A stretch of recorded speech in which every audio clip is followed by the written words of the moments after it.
All right, so now we are getting into drawing position versus time graphs again. A runner jogs 6 meters forward in 3 seconds, then runs 4 meters backwards. So turns around in the opposite direction in 1 second, and then stops for 2, and then walks forward for 4. Well, it looks like she goes forward 6 meters in 3 seconds. So velocity is distance over time. What is our velocity? We went 6 over 3 seconds. 3 seconds equals 6 divided by 3 equals 2.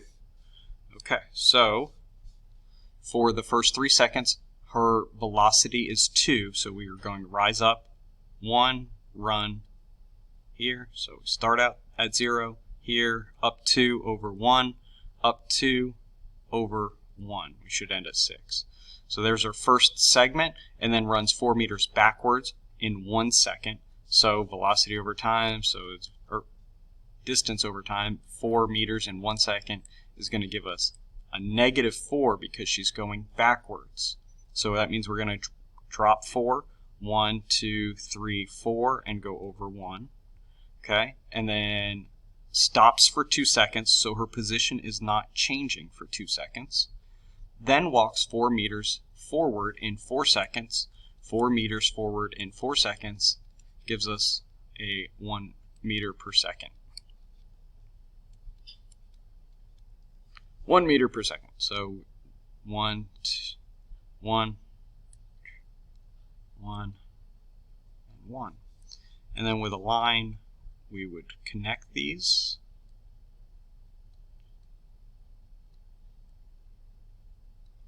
And there you have it. There's the first one. All right, so now we're going to translate it into this velocity versus time graph. So we're going to look at each one of these segments and change it into a velocity.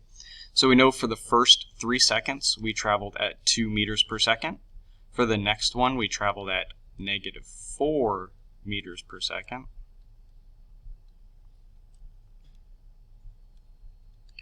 Here, we have 0 slope. Our position is not changing, so we have 0 meters per second for 2 seconds.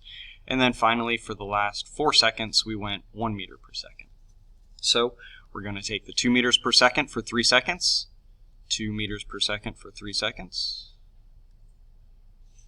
and we go there. And then the -4 is going to be way down here, -4 for 1 second. Quick little drop there, and then let's pretend like that's straight.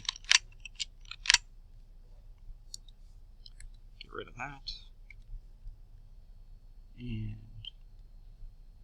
there we go. And then for the next 2 seconds, we're at 0 meters per second.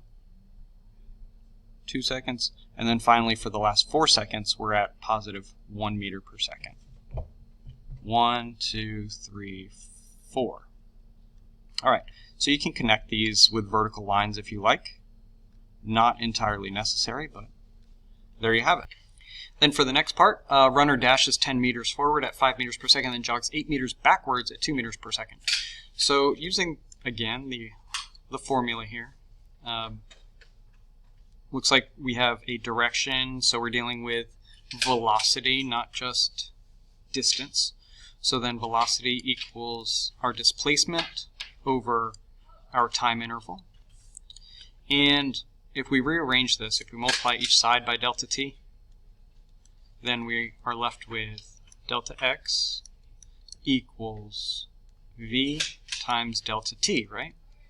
Well, by doing this, I can set this up into a nice chart to graph. So if we dash 10 meters, we know that's a displacement. At 5 meters, what is our time? We can solve for time, divide by 5 from each side, and we have 10 divided by 5, so our time right there is 2. So for the first 2, our slope is 5, because remember, the slope of a position versus time graph is 5. So we go all the way up to our final position, which is 10, and then our slope will be 5. 10 divided by 2 will give us 5. For the next one, we're moving backwards 8 meters per second. or we move 8 meters backwards, at 2 meters per second. Well, if we're moving backwards, then our velocity has to be negative.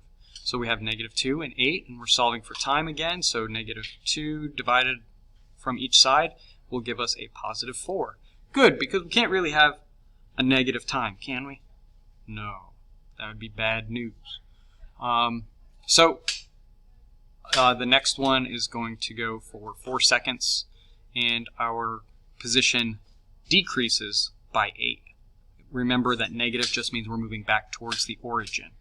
So for 4 seconds, we're going to end up right there. And then continuing on, we're moving 3 meters forward at 1 meter per second, divide by 1 on each side, and that's going to go to 3. And then for the final one, returns to his starting position, okay? Perhaps it'll help. So our slope is going to be, for the next 3 seconds, is going to be a +1, and we move a total of 3 meters. So 1, 2, 3, 1, 2, 3, to right there. And then we're going back to the starting position all the way down here. So what's his change in his position is going to be 5.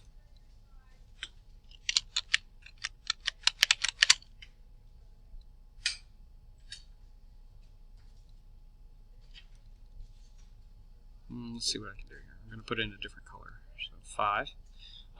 His starting position at t equals 10 seconds. So how much time has gone by? 1 second has gone by. So what is our velocity?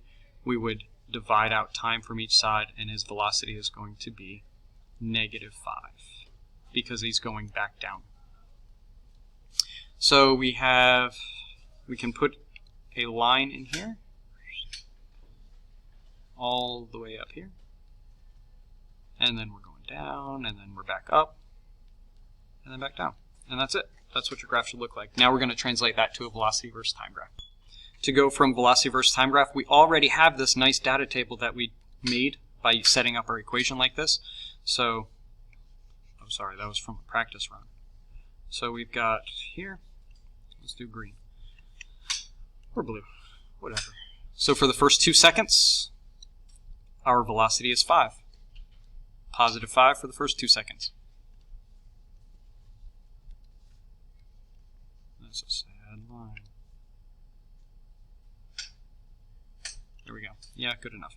For the next 4 seconds, our velocity is -2. So from 2 to 6. Okay, pretending those are straight. And then for the next 3 seconds, our velocity is 1. And then for that last second, our velocity was -5.